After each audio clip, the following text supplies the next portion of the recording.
Muy buenos días, queridas y queridos alumnos de octavo básico. Les habla su profesor Javier Bastías, su profesor de historia.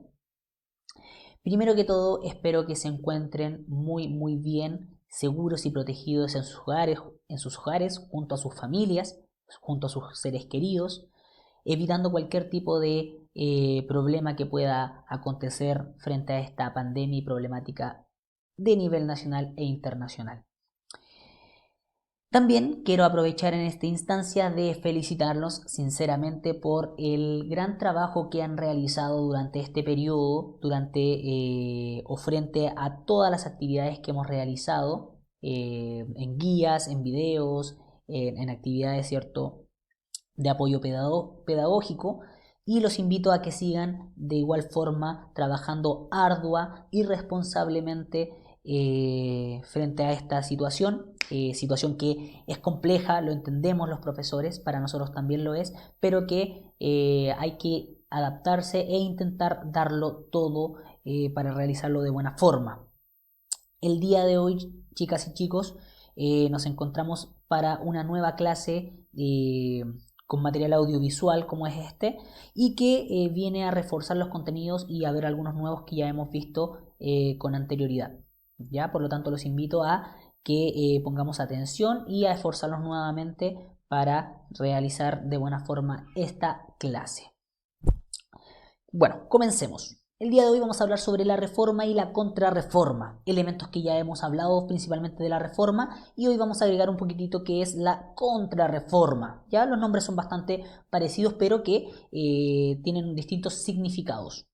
El objetivo de la clase de hoy va a ser refrescar las ideas más relevantes, ¿cierto?, sobre la crisis que vivió y aconteció la Iglesia Católica a partir del siglo XVI, y también analizar el proceso de la Reforma Católica, o también conocida como Contrarreforma.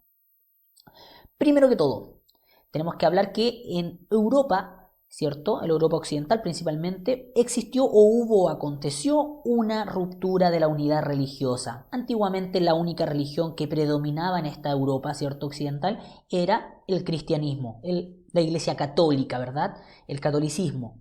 Y es recién aproximadamente en el siglo XVI que en Europa central y occidental la Iglesia comienza a desmoronarse, a quebrajarse, ¿cierto? Y que va a terminar en una caída, ¿verdad?, ya irremediable. ¿Por qué se dio esta caída? Debido a que las ideas humanistas iban avanzando y la influencia del catolicismo pierde terreno. Recuerden que esto ya lo vimos, ¿cierto?, que principalmente cambia la idea del teocentrismo existente gracias a la Iglesia Católica, cambia a una idea antropocéntrica, ¿ya? Una idea del humanismo, la idea donde el ser humano se encontraba al centro de todo y no Dios, no la religión. Por lo tanto, aquí va a cambiar un poquito el pensamiento, un poquito mucho en realidad el pensamiento, y la Iglesia Católica va a ser la principal afectada por este cambio. Es así, y además también, gracias a que, como ya vimos anteriormente, surge la Reforma Protestante. La Reforma Protestante surge principalmente en el siglo XVI, también en adelante, y el papado, o sea, el Papa, ¿cierto?, que se encontraba en Roma, empezó a perder su poder y la Iglesia se sumó también en una profunda crisis. Situación que no se pudo contener y surge una ruptura inevitable dentro del catolicismo. Esta ruptura, este quiebre, este tambaleo de la Iglesia no se pudo sostener más y finalmente se quiebra con la Reforma Protestante que vimos en la clase pasada. Por lo tanto, también surge de este modo una serie de reformas de carácter religiosa que concluyen con el nacimiento de nuevas iglesias cristianas por toda Europa. Recordar, chicos, es importante esto, las iglesias cristianas creen en Cristo, como su nombre dice, y de aquí es que existen distintos tipos de cristianismos, el cristianismo católico, los luteranos, los calvinistas, entre otros, pero todas esas iglesias tienen como elemento principal, como foco fundamental a Cristo. Por lo tanto, hay que tener mucha atención con eso. Como ya sabemos, algunas de las causas de la crisis de la Iglesia Católica, principalmente por las influencias renacentistas, ¿cierto? Los hombres empezaron también a criticar las doctrinas y los ritos de la Iglesia. Recuerden que el hombre se pone crítico, razonable, o sea, razona mucho más y puede criticar todo. Y también obviamente la riqueza material que la iglesia y el alto clero, el papado sostenía, las joyas, el oro, los terrenos, los territorios que tenían, los castillos que crearon la iglesia, van a empezar a corromper y se va a ver corrupción dentro de la iglesia. Y como también decíamos, los miembros del clero descuidaban sus obligaciones religiosas y disfrutaban del lujo y de los placeres mundanos, cosas que no correspondían. Y también aumento del poder del rey, conflicto con el interés del papa. El papa aumentaba de poder y obviamente el rey se iba a ver afectado, se iba a ver pasado a llevar con esta gran poder que tenía el papa. Y obviamente también el comenzar a ver. Por lo tanto, de esta forma, nace la Reforma Protestante, iniciada por las ideas de un monje cristiano, ¿cierto?, católico, Martín Lutero, y que tiene influencia grande de San Pablo, San Agustín y de Erasmo de Rotterdam, ¿ya? Y él directamente rechazó la idea de que el perdón pudiera ser comprado y rechaza también la veneración de los santos y la Virgen. Importante esa gran diferencia porque los protestantes luteranos no van a creer ni en los santos, ni en la Virgen, ni en el Papa.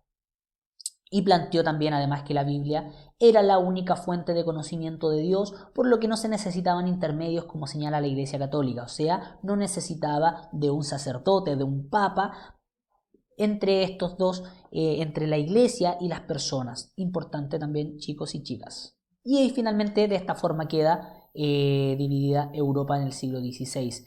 Aquí vamos a ver los luteranos, los católicos, los anglicanos, calvinistas, musulmanes que se venían acercando por Oriente, y los ortodoxos que también van a ser o van a tener gran influencia en este periodo.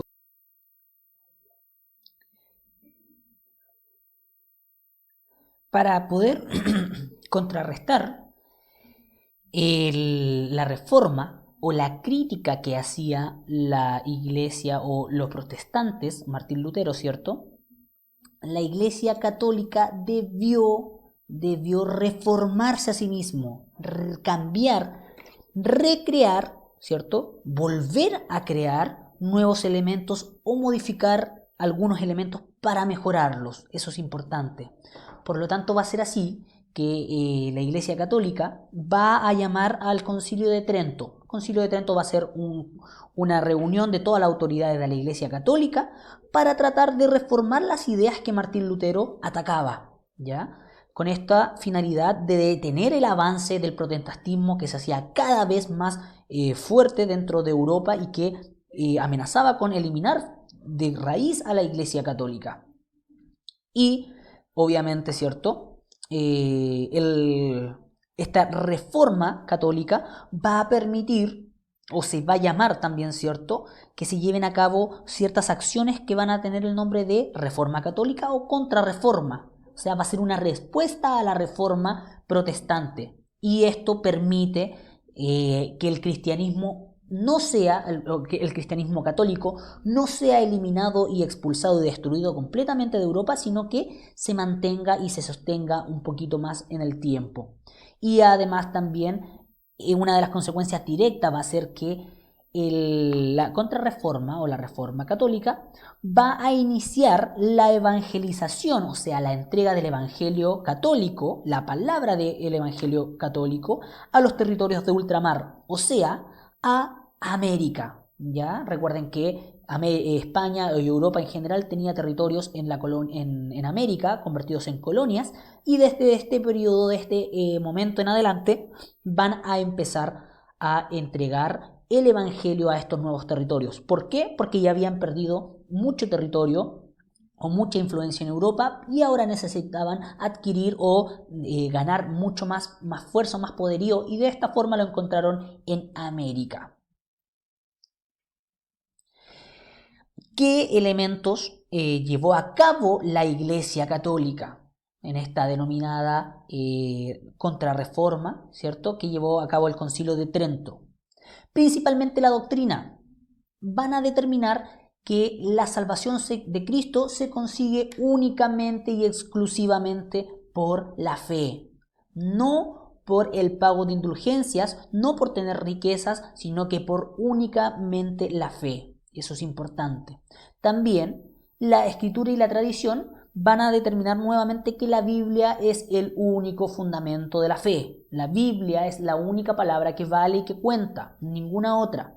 Además van a determinar los 7 sacramentos de la Iglesia Católica y la veneración a María y a los santos, ¿ya? Cristo obviamente van a determinar que es el primero en venerarse, pero además no quita la oportunidad o la instancia de venerar a su madre, que sería la Virgen María, y además a todos los santos.